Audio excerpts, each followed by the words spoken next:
Broadcasting live from the Business RadioX studios in Atlanta, Georgia, it's time for Atlanta Business Radio. Brought to you by OnPay. Built in Atlanta, OnPay is the top-rated payroll and HR software anywhere. Get 1 month free at onpay.com. Now, here's your host. Welcome to Atlanta Business Radio. This is Lee Cantor, and today we got a great show for you. Before we get started, it's important to recognize our sponsor, OnPay. Without them, we could not be sharing these important stories. Today on Atlanta Business Radio, we have Nia Darville, and she's the director, Diverse by Design with Per Scholas. Welcome, Nia. Thank you so much for having me, Lee. Well, I'm excited to learn what you got going on. First, explain Diverse by Design and Per Scholas for us. For sure. So Diverse by Design, which we also like to call D by D, was founded in 2016 by Damian Howard and Ken Walker of Per Scholas. So it was founded as a conversation series where we would bring together C-suite leaders a couple of times a year to discuss what was working and what was hurting in terms of diversity, equity, and inclusion. D by D was actually created by Per Scholas, which provides rigorous training, professional development, and employer connections, preparing those traditionally underrepresented in technology for high growth careers, and ITSMF, or the IT senior management firm that's located here in Atlanta that focuses on increasing the representation of Black professionals at senior levels in technology. So D by D was founded as a conversation series, but my job is to actually build the conversation series into a platform that promotes solutions-driven conversations about diversity, equity, and inclusion within tech, produces meaningful content that empowers C-suite leaders to make both valuable and socially impactful business decisions, and provides access to sophisticated customized training and talent sourcing solutions to meet companies' talent demands while transforming their diversity landscape of their organizs. Now, that's a mouthful. So it is, right? Let's dig in there a little bit. I've had the privilege to interview lots of folks in tech, and we do a lot of work with folks in tech at a variety of places. The employment rate for tech folks is usually negative. Most people don't go from not having a job to having a job in tech. They're usually going from one tech job to another. How do you kind of handle that type of tight marketplace? Gotcha. So one of the major issues of the tech industry is that breaking into issue, right? So we really want people to be able to break into it. And one of the major issues is access. So there are a couple of different ways you can get into tech. You can go the traditional route. So go and get a degree. You can go to college, get your associate's, bachelor's, or master's degree to really help you break into tech. Or you can go a non-traditional route. You can get certifications. You can get training like what Per Scholas does. But even though a lot of tech companies have taken away the requirement to have a college degree to get in, we're still seeing a lot of companies, even here in Atlanta, who have not really examined their hiring practices to make sure it's more equitable. Not everyone has access to a 4-year degree. We know that. You know that, Lee. And technology doesn't necessarily need, all tech roles don't necessarily need 4-year degrees. And so one thing that Per Scholas does, it actually helps to train individuals, give them the skills that they need. This is rigorous training. This is not, you're just reading a book and going on. It's actual hands-on training to learn the skills that you need to learn to be successful in the tech industry. These are skills that we compare to having a 2-year college degree. And so a lot of companies really need to look at their hiring practices to make sure that there's equitable access for breaking into the tech industry. Now, I'm sure you have some research that backs up the importance of having that kind of equitable workforce. Is there kind of a financial case to caring about this issue as opposed to just the feeling good, being a good corporate citizen reason for doing something like this? Most definitely. Our one of the founders of Diverse by Design, Damian Howard, always says that diversity and inclusion is not a philanthropy issue. This is not something that you should be doing out of the goodness of your heart. It's something that you should be doing because it makes good business sense. Research has long shown that companies that are diverse and inclusive have better profitability, productivity, and innovation. We know that investing in great diversity, equity, and inclusion strategy as a business case just makes good business sense. So now when you're defining equity and inclusion, a lot of startups have a lot of Asian and white employees. Is that diverse enough, or you're trying to expand it beyond those two groups? It has to be expanded beyond those two groups, Lee. We want the businesses. When you think about Per Scholas' mission, actually it says in our mission that we want the tech industry to look like the population that uses tech. Right now, those statistics and those percentages of people who are actually working in the tech industry do not nearly mirror the people who use technology. When you talk about the diversity or the technology gap, the digital divide that we're seeing really highlighted in COVID-19, there are huge communities of people who are not having access to technology.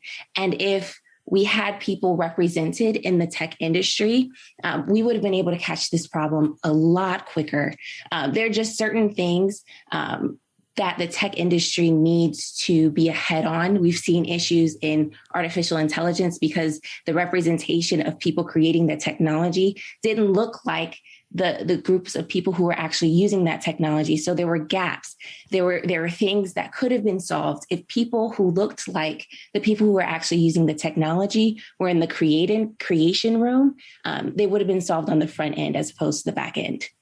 That's just one example. Now, we do a lot of work with some of the women in technology groups here in Atlanta. Is this diversity also including women, or is this primary race? So Diverse by Design primarily focuses on racial equity, but we do have our eye on the issues in gender diversity in the workplace as well. We actually just put on an event called the 140,000, looking at supporting women and the pandemic and really analyzing the issues that women have faced as a result of COVID-19 and how it's disproportionately affecting women, but not just women as a whole, but specifically Latina, LGBTQ, and Black women have been disproportionately affected by COVID-19. And so while we primarily focus on racial equity in the tech industry, we also know that there are niche needs in these communities that we also have to advocate for. Now, when you're doing your work, is it something that when you find individual tech companies and say, hey, we're here to help you individually?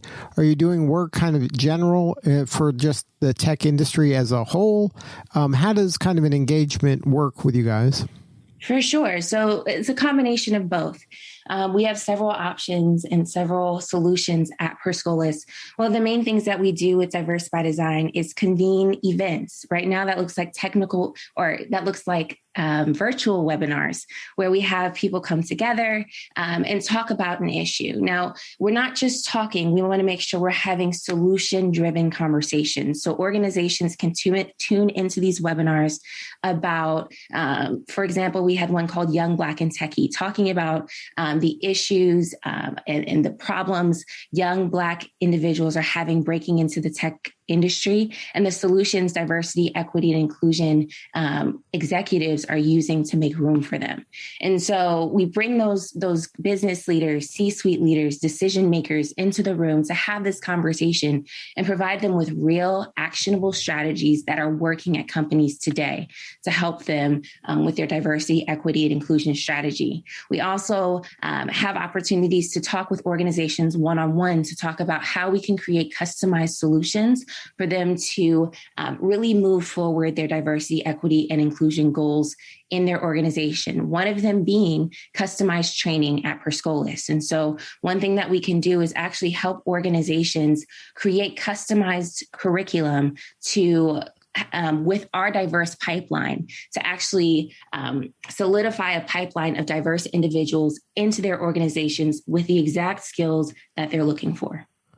And this offers them to close the entire loop because there's some training involved where you train the actual applicant, right? Exactly. So we do the recruiting as well as the training and help the organizations develop a strategy for how to retain these individuals as well.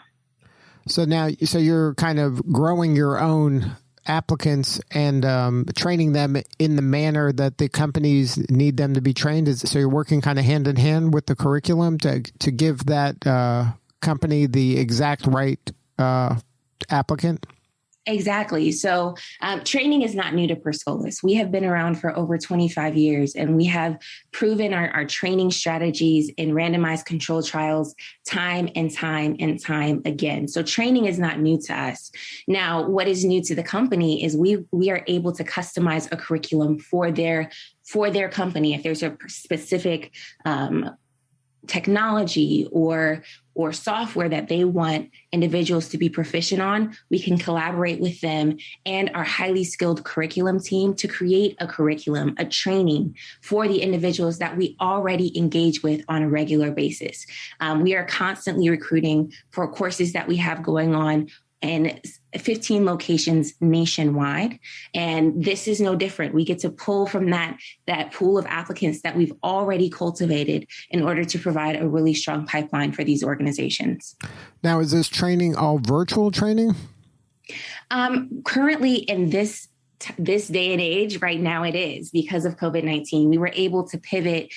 We were currently training about 2,000 students at the time the world shut down at the beginning of this pandemic. And we were actually able to transition all of them online and continue training learners throughout this pandemic virtually. Our goal is to go back in person when it is completely safe to do so in all of our locations. But until then, we're going to keep the show going with virtual training. Now, when you went virtual, did that open the doors into other markets that you didn't have physical locations? Yes, it did. And it allowed us to do some cross training where we were actually able to combine some classes across markets like we normally wouldn't be able to do, pool resources, reach more students. It's been a great time. It's been a great time. Now, virtual training is a double-edged sword, as we're learning with in the kind of public education system where there's not as much access for certain kind of groups that they may not have access to the technology they need in order to get online to take advantage of this virtual training. Yeah, that is definitely true. But we have amazing sponsors, amazing both corporate sponsors as well as foundation sponsorships that have actually allowed us to prepare tech toolkits for individuals who don't have the technology to take our classes. So they can actually receive a computer if they need a computer or access to the internet if that's what they need. So we've actually been able to work on this digital divide even as we're providing training. And that's something that for people that don't know that's at no charge to the student, right? Correct.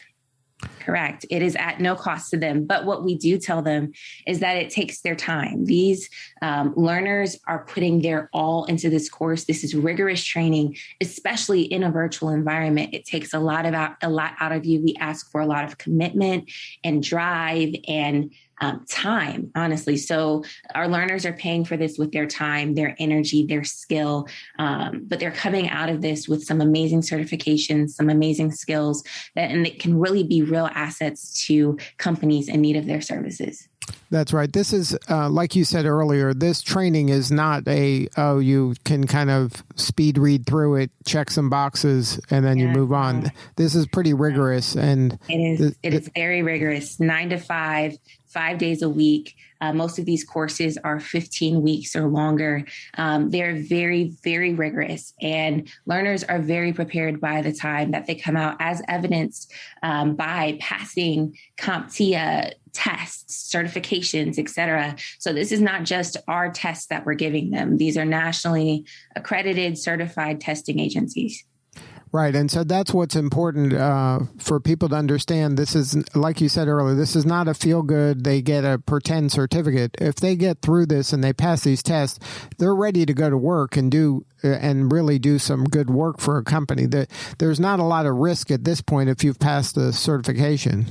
Exactly. And that's why it's so important for companies to look outside of the box sometimes when they're looking for a specific degree. Some of our learners do have college degrees, but that's not the point. The point is they have gone through this rigorous training to get the exact skills that these organizations are looking for. And it's really important to make sure these organizations have equitable hiring practices that allow them to look beyond the traditional candidate that they've been getting over the last few years. Right. And it seems like more and more large companies are feeling very comfortable of hiring people in tech that have these types of certification. As long as it's done through a rigorous program, they feel they'll hire them just as quickly as they will somebody who, like you said, had a college degree.